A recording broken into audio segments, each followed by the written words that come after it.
Halo semuanya, selamat datang di podcast dan yap, tempat kipingnya mahasiswa hubungan internasional yang suka ngebahas isu-isu dunia tapi tetap dengan kepala dingin dan logika tajam. Dengan gue Benediktus Saleando dan gue Muhammad Raffi Aditya. Hari ini kita bakal bahas topik yang berat tapi penting nih, tapi daging. Kejahatan perang oleh tentara Eritrea dalam konflik Tigray di Ethiopia. Bener banget nih Le. Tapi sebenarnya topik ini nggak sering muncul sih di timeline kita. Tapi walaupun nggak sering muncul di timeline kita, sebenarnya kalau diteliti lagi dampaknya ngeri banget nih, jujur nih. Underrated tapi ini ya agak serem ya. Iya, parah nih. Gimana tuh sih? Bayangin coba Le, satu wilayah di Afrika Timur Le dihantam konflik berdarah yang melibatkan dua negara, tapi warga sipilnya juga jadi korban Le. Coba bayangin. Ih, parah banget. Dimana-mana kan kalau perang tuh antara kombatin aja ya, nggak usah pakai harus sipil. nyerang warga sipil harusnya. Oke. Tapi daripada kita yeping kesana kesini nggak ada faktanya, hari ini kita nggak sendiri nih sih. Oh, sama siapa tuh Le? Kita udah kehadiran narasumber super gaul, super pintar, super akademisi dari tim Riset HI. Ada Mas Prambito. Halo Mas Prambito. Halo Raffi. Senang banget bisa datang ke podcast kalian nih. Apa kabar Mas Prambito? Baik. Alhamdulillah ya. Alhamdulillah. Kalau boleh tahu tadi sebelumnya dari mana ya Mas Prambito? Kebetulan tadi dari kosan, terus jalan ke sini kehujanan. Kehujanan ya? Iya. Basah banget Mas ini. Makanya basah banget Diperas ini. dulu mungkin bajunya. Waduh, bentar ya, ganti baju dulu. Nggak usah ya. Tapi nggak minta online ya Mas, walaupun hujan ya? Enggak kan respect sama kalian, kan udah diundang. Siap Mas Prambito. Terima kasih banyak sudah menyempatkan waktu untuk Sama-sama. hadir di podcast dan yap ini. Oke, kita mungkin mulai aja ya Mas Prambito. Boleh, Mungkin boleh. bisa dijelasin konflik Tigray ini sebenarnya pecah karena apa sih Mas? Kenapa sih? Jadi gini Le, jadi tuh awal tuh konfliknya tuh mulai di tahun 2020. Waktu itu tuh pemerintah Ethiopia di bawah pemimpinnya pada saat itu Perdana Menteri Abiy Ahmed, dia tuh ngeluncurin operasi militer ke wilayah Tigray. Nah, wilayah Tigray itu basis dari TPLF. Tahu nggak kalian TPLF? Tahu tuh Mas. TPLF itu Tigray People Liberation Front, yang dimana tuh pada masa itu dominan banget di pemerintahan pusat.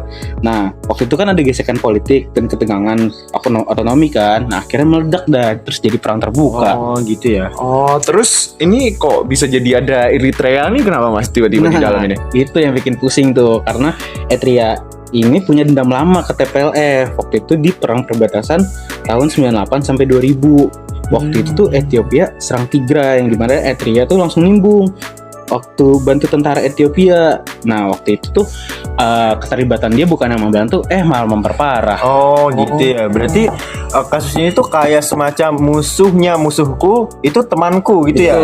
Drama ya, Vi. Drama ya. Banyak. Drama Korea. Iya. Jatuhnya ya. Perang Enemy nih. from my enemy is my friend. Nah, yang parah itu adalah ketika keterlibatan Eritrea malah itu jadi pintu masuk kejahatan perang, yang dimana tuh udah teratur gitu. Oh, sistematis ya. Berarti bener-bener kayak diatur ya, hari ini mau hancurin mana Iya, lawan ini, iya. ABCDE-nya Iya. udah teratur banget ya, Mas Betul. ya. Jelas ya. Tapi bisa dijelasin nggak sih Mas, bentuk kejahatan perang yang dilakukan Eritrea itu kayak gimana sih? Ada banyak sih, Le. Yang pertama tuh ada waktu itu pembunuhan massal yang dimana tuh terjadi tahun 2020. Nah, pasukan Eritrea ini dia tuh eksekusi warga sipil, yang dimana tuh yang katanya sih udah sistematis, namun faktanya tuh ada warga sipil yang ketembak juga di jalanan. Oh, bahaya ya. Bahaya Masuknya sampai banget. kena warga sipil tuh udah nggak Makanya bisa. udah nggak Oh, bisa. Kacau sih itu. Parah banget. Nah, yang kedua nih yang lebih parah lagi nih. Kekerasan seksual tuh dijadiin perang, jadi senjata. Jauh sakit sih, sakit Parah banget ya. Banget sakit. Nah, dari laporannya Amnesty International dan Human Rights Watch, itu tuh mencatat praktek pemerkosaan massal. Ini sih yang bikin kaget sih.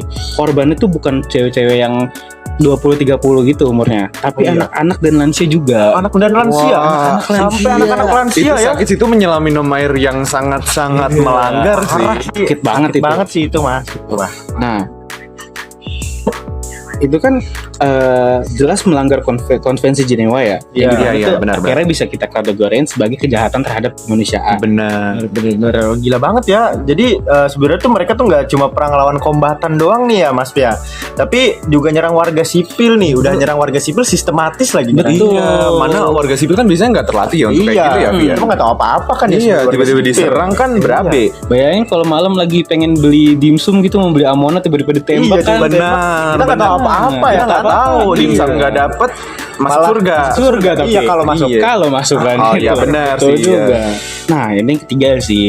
Ini tuh kan udah diatur dalam aturan tuh kita nggak boleh menyerang fasilitas publik yang Betul, gimana betul, seperti betul, rumah benar-benar. sakit, sekolah, tempat ibadah. Nah, sayangnya tuh sama mereka tuh dihancurin semua sehingga tuh warga-warga sipil tuh kehilangan akses lah kepada lain-lain tersebut. Bener akses fasilitas umum ya Fasilitas umum. Wah bener-bener udah di cut off semua ya, kayak udah nggak diizinin hidup ya istilahnya. Iya. ya. bener-bener di cut off semua itu ya. Jadi Pengen udah dibunuh termasuk kategori pelanggaran berat hukum humaniter dong Mas. banget sih. Dalam hukum humaniter tuh itu termasuk bahasanya tuh bahasa kerennya grave breach. Great Itu Precious pelanggaran berat konvensi Jenewa. Nah, seharusnya tuh pelakunya tuh sudah diadilin sama pengadilan nasional ataupun mahkamah pidana internasional. harusnya. Harusnya.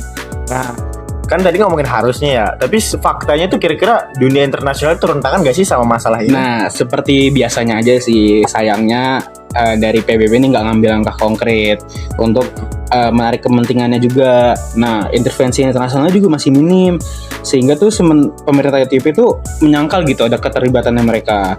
Jadinya kan makin susah gitu proses Ya, investigasi. Istilahnya kayak ditutup-tutupin gitu ya Mas. Nah, waktu itu kan sempat ada pengakuan juga, namun proses hukumnya tuh nggak jelas juga, yang dimana Eritrea sendiri kan tertutup juga, jadi makin susah lagi akses untuk mencari data-datanya. Oh, jadi ini bukan soal pelanggaran tapi impunitas juga ya ngomonginnya ya. Exactly banget sih. Dan ini tuh bahaya banget gitu. Kalau misalkan ada satu pelanggaran kayak gini nggak dihukum, apa nggak ini domino efek yang lain-lain kan? Oh iya bener benar. banget. Jadi istilahnya kayak malah jadi FOMO ya. Iya. Jadi negara lain tuh ngambil kesempatan. Kesempatan. Mereka ngeliatnya jadi contoh, kalau mereka aja nggak diapain, ya udah gue ngelakuin itu lah gitu. Ya, itu aja juga nggak bakal diapa-apain juga kan? Iya. Bener Nah, sih. dan itu penting banget tekanan dari masyarakat sipil, akademisi kayak kita gini, khususnya kan kita kan kuliah di HI ya, itu kita harus terus angkat isu ini juga biar nggak dilupakan dan terjadi lagi. Iya, soalnya zaman sekarang ini ya Mas, nggak viral kagak Nggak diurus ini ya, nggak jadi diurus. Hukum viral di atas hukum humaniter. Betul. Ini kata-kata hari ini. Makasih Mas Ramito. Aduh, malu gue. Ya udah deh Mas, berat banget ya topiknya yang dari tadi kita bahas ya. Iya, kacau Udah banget, Le. denger dari latar belakang, bentuk kejahatan perangnya sampai ternyata akuntabilitas internasional ini lemah juga ya. Iya, bener. Bias mampus. Sebenarnya walaupun kejadiannya di Afrika Timur yang hitungannya jauh lah ya dari kita kan di Asia Tenggara ya. Benar. Tapi walaupun itu kita sebagai mahasiswa, terutama mahasiswa hubungan internasional, ini tetap juga minimal punya peran lah, punya aware terhadap kasus-kasus seperti ini, Yes. supaya kasus-kasusnya itu nggak ketinggalan dan ketenggelam sama sejarah-sejarah dunia yang lain. Yes, Iya. benar. Zaman sekarang kan lagi kebanyakan kasus ya. Benar. Oke, mungkin thank you banget buat Mas Prambito, insight-nya bener-bener daging semua. Daging banget nih, Wagyu Sama-sama A5, banget. medium rare. Medium rare full course meal pakai mashed potato ya. Lumer banget itu. Lumer banget. Makasih juga lo udah diundang lo ke Iya, podcast sama-sama. ini. Makasih juga Mas Pramito udah menyempatkan waktu sibuknya ya. Macam itu Sibuk banget kayaknya Mas Pramito. ngobrol sama kita ya. Iya. Apa lah itu ngopi ya Mas ya. Ngopi lah Oke kita.